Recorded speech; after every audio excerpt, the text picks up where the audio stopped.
Hello student, कैसे हैं आप? आई होप आप सभी अच्छे होंगे। प्यारे बच्चों, आज हम करेंगे कक्षा 5 के पर्यावरण के एडक्रिएट अभ्यास पुस्तक के पाठ 18 को। इस पाठ का नाम है बच्चों जाएं तो जाएं कहाँ। ठीक है, तो इस पाठ का जो प्रश्न क्रमांक 1 है वो है, अगर हमें अपना गांव छोड़कर कहीं दूर रहना पड़े तो हमें कैसा लगेगा। तो बच्चों बिल्कुल अच्छा नहीं लगेगा, क्योंकि जहाँ हम रहते हैं वहाँ हमें अच्छा लगने लगता है, चाहे हम गांव में रह रहे हों चाहे हम शहर में रह रहे हों। ठीक है, हमारे अपने अड़ोसी पड़ोसियों से दोस्ती हो जाती है। ठीक है, और भी बहुत सारी चीज़ें हैं जिसकी वजह से हमें वो जगह अच्छी लगने लगती है। तो बिल्कुल भी अच्छा नहीं लगेगा। तो इस प्रश्न का उत्तर हम लिखेंगे, हमें अपना गांव छोड़कर कहीं दूर रहना पड़े तो हमें अच्छा नहीं लगेगा, हमें पराया जैसा लगेगा। ठीक है बच्चों, आप चलते हैं अगले प्रश्न की ओर। प्रश्न क्रमांक 2 है बच्चों, बांध बनाने के क्या फ़ायदे हैं? क्या कुछ लोग ऐसे भी हैं जिन्हें नुकसान हो सकता है? समझाइए। तो बच्चों बांध बनाने के बहुत सारे फायदे हैं। एक तो पानी इकट्ठा हो जाता है जिससे हम अपने खेतों में सिंचाई कर सकते हैं। बांध बनाकर हम बिजली बना सकते हैं और मत्स्य पालन कर सकते हैं। इस तरीके के बहुत सारे फ़ायदे कर सकते हैं। लेकिन कुछ लोगों को से इससे नुकसान भी होता है कि उनकी जगह, बांध बनाने से क्या उनकी जगह में पानी भर जाता है तो वो जगह उन्हें छोड़ना पड़ती है बच्चों। तो अब देख लेते हैं इस प्रश्न का उत्तर कैसे लिखना है आपको। तो इस प्रश्न का उत्तर आप लिखेंगे, बांध बनाकर नदी के पानी को इकट्ठा कर पानी की कमी होने पर उसका उपयोग किया जा सकता है। वह नदी के किनारे रहने वाले लोगों को नुकसान होता है, उन्हें वह जगह छोड़नी पड़ती है। इस तरीके से बच्चों प्रश्न क्रमांक 2 का आप कर सकते हैं। आप चलते हैं अगले प्रश्न की ओर। प्रश्न क्रमांक 3 है बच्चों, ये है, कभी कभी हम भीड़ में रहकर भी अकेलापन महसूस करते हैं, ऐसा क्यों होता है? सोचकर लिखिए। तो बच्चों जब हम बहुत ज़्यादा परेशान होते हैं, ठीक है, या फिर हमें किसी चीज़ की चिंता होती है, तो हमें भीड़ में रहकर भी ऐसा महसूस होता है जैसे हम अकेले हैं। ठीक है, तो इस प्रश्न का उत्तर आप इस तरीके से लिखेंगे, जब कभी हमारे जीवन में बहुत ज़्यादा परेशानियां व समस्याएं होती हैं तब हमें भीड़ में रहकर भी अकेलापन महसूस होता है। तो बच्चों ये अकेला के बाद आप कर लेना पन, अकेलापन। ठीक है, महसूस होता है। इस तरीके से प्रश्न क्रमांक 3 भी पूर्ण होता है बच्चों। आप चलते हैं अगले प्रश्न की। बच्चों प्रश्न क्रमांक 4 है, वो है, लोग गांव छोड़कर शहर में क्यों जाते हैं? सोचकर लिखिए। तो इसका उत्तर हम लिखेंगे, लोग गांव छोड़कर शहर में इसलिए जाते हैं क्योंकि गांव में संसाधनों की कमी है, अच्छे स्कूल अस्पताल आदि की सुविधाएं नहीं है। बहुत से लोग अपने बच्चों की अच्छी शिक्षा के लिए शहर में पलायन करने लगे हैं। प्रश्न क्रमांक 5 है बच्चों, क्या तुम किसी ऐसे बच्चे को जानते हो जिसे पढ़ने के साथ काम पर भी जाना पड़ता हो, ऐसा क्यों? तो इसका उत्तर आप लिखेंगे, हाँ, हमारे गांव में राजू नाम के लड़के को पढ़ने के साथ काम पर भी जाना पड़ता है। राजू के पिताजी के ना होने के कारण उसे घर चलाने के लिए काम पर जाना पड़ता है।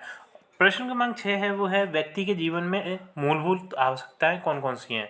तो जो मूलभूत आवश्यकताएं बच्चों वो है रोटी, कपड़ा और मकान। मूलभूत आवश्यकताएं उन आवश्यकताओं को बोलते हैं बच्चों जिनके बिना व्यक्ति नहीं रह सकता, जीवित नहीं रह सकता। उन आवश्यकताओं को हम मूलभूत आवश्यकताएं बोलते हैं। और जो आवश्यकताओं के बिना जो उपभोग की वस्तुएं होती हैं, जैसे कि टीवी, फ्रिज, कूलर, ये उपभोग की वस्तुएं हैं बच्चों, इनके बिना भी इंसान जीवित रह सकता है। ठीक है बच्चों, अब चलते हैं अगले प्रश्न की ओर। प्रश्न क्रमांक 7 है बच्चों, अपनी जगह से हटा दिया जाना और तबादला होना दोनों में क्या अंतर है? तो अपनी जगह से हटा देने से आज से काम से निकाल देने से, और तबादला से आज से एक जगह से दूसरी जगह जाकर काम करने से है। तो प्रश्न क्रमांक 8 है बच्चों, वो है, अंतर बताइए। तो हमें गांव के जीवन और शहर के जीवन में अंतर बताना है।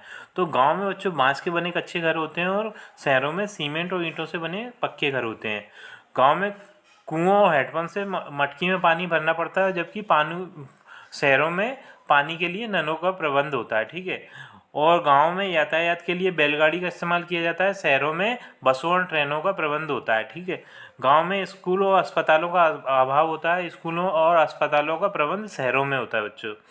गांव में लाइट के लिए लालटेन का प्रयोग करते हैं। ठीक है, अब बहुत से गांवों में लाइट आ गई है, लेकिन पहले लालटेन का प्रयोग किया जाता था क्योंकि गांव में लाइट नहीं हुआ करती थी। लेकिन यहाँ पर बिजली के लिए बल्बों का प्रयोग किया जाता है। ठीक है, गांव में शांति है, वह कोई ट्रैफिक नहीं है, और शहरों में ट्रैफिक व शोरगुल की परेशानी है।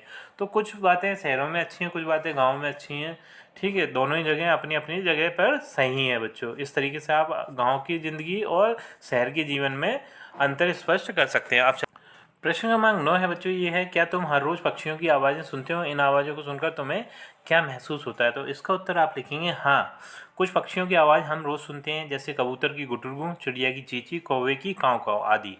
इन आवाज़ों को सुनकर हमें शांति व आनंद का अनुभव होता है। तो हमारे पास आसपास कुछ पक्षी रहते हैं बच्चों, जैसे कबूतर, चिड़िया, कौवा वगैरह, उनकी आवाज़ें हमें आती रहती हैं और उनकी आवाज़ें बहुत ही अच्छी लगती हैं बच्चों। जैसे सुबह सुबह चिड़िया चहचहाती हैं, ठीक है, और कभी कभी कबूतर की भी आवाज़ सुनाई देती है, तोते की आवाज़ सुनाई देती है, तो वो आवाज़ें हमें बहुत ही ज़्यादा अच्छी लगती हैं बच्चों। ठीक है, अब चलते हैं अगले प्रश्न की ओर। प्रश्न क्रमांक 10 है बच्चों, ये है कुछ लोग ऐसा सोचते हैं शहरी लोग गंदगी नहीं फैलाते, इस बात से आप कितना सहमत हैं? अपने विचार दीजिए। तो इसका उत्तर होगा नहीं, शहर में लोग बहुत गंदगी फैलाते हैं। शहर में सड़कों के किनारे कचरे के ढेर पड़े रहते हैं, नालियों से गंदी बदबू आती है। ठीक है, तो मतलब इसका मतलब ये है कि गांव के लोग भी गंदगी करते हैं और शहर के लोग भी गंदगी करते हैं, लेकिन क्या है कि शहरों में ज़्यादा साफ़ सफाई पर ध्यान दिया जाता है। तो शहरों में साफ़ सफाई तो होती है, लेकिन प्रदूषण होता है शहरों में ज़्यादा एज़ कम्पेयर गाँव के। ठीक है, तो इसी प्रश्न के उत्तर के साथ बच्चों हमारी ये वीडियो कंप्लीट होती है। आई थिंक ये वीडियो आपको अच्छे से समझ में आई होगी बच्चों। यदि वीडियो आपको अच्छी लगी है तो वीडियो को लाइक कर दीजिए, चैनल को सब्सक्राइब कर दीजिए। आपसे मिलते हैं अपनी अगली वीडियो में।